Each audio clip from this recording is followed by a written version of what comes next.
بسم اللہ الرحمن الرحیم۔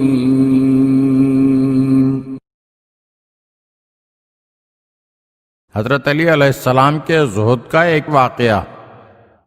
ابو رافع کہتے ہیں کہ ایک مرتبہ عید کے دن میں امیر المومنین علی علیہ السلام کی خدمت میں ان کے بیت الشرف میں حاضر ہوا۔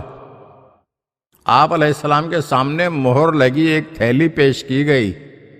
آپ علیہ السلام نے اس کی مہر کو توڑا، تھیلی کھلی تو میں نے دیکھا کہ اس میں جو کی خشک روٹیاں تھیں۔ آپ علیہ السلام نے روٹیاں نکال کر کھانا شروع کی تو میں نے عرض کیا، مولا، جو کی روٹیوں کو تھیلی میں بند کر کے مہر لگانے کی کیا ضرورت ہے؟ آپ علیہ السلام نے فرمایا، میں نے اس لیے انہیں سرب مہر کر دیا ہے تاکہ حسن و حسین روٹیوں کو گھی یا روغن زیتون سے تر نہ کر دیں۔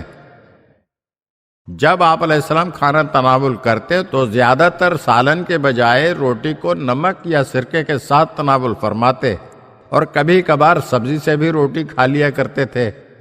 اگر اس سے بھی بہتر طور پر کھانے کا ارادہ کرتے تو پھر روٹی اونٹنی کے دودھ کے ساتھ کھایا کرتے تھے۔ آپ علیہ السلام گوشت تو بہت ہی کم استعمال کیا کرتے تھے اور فرماتے تھے کہ اپنے شکم کو حیوانات کا قبرستان مت بناؤ، مگر اس کے باوجود بھی آپ علیہ السلام سب لوگوں سے زیادہ طاقتور تھے، اور آپ علیہ السلام کی قوت بازو کا اندازہ لگانا ممکن نہ تھا۔ کم خوری کی وجہ سے آپ علیہ السلام کی جسمانی قوت میں کسی طرح کی کمزوری پیدا نہیں ہوئی تھی۔ شاعر مشرق علامہ محمد اقبال نے اس واقعے کو اپنے اشعار میں بطور تلمیح بھی استعمال کیا ہے۔ دلوں کو مرکز مہر و وفا کر، حریم کبریا سے آشنا کر، جسے نانے جمی بخشی ہے تو نے، اسے بازو حیدر بھی عطا کر، حیدر بھی عطا کر، حیدر بھی عطا کر۔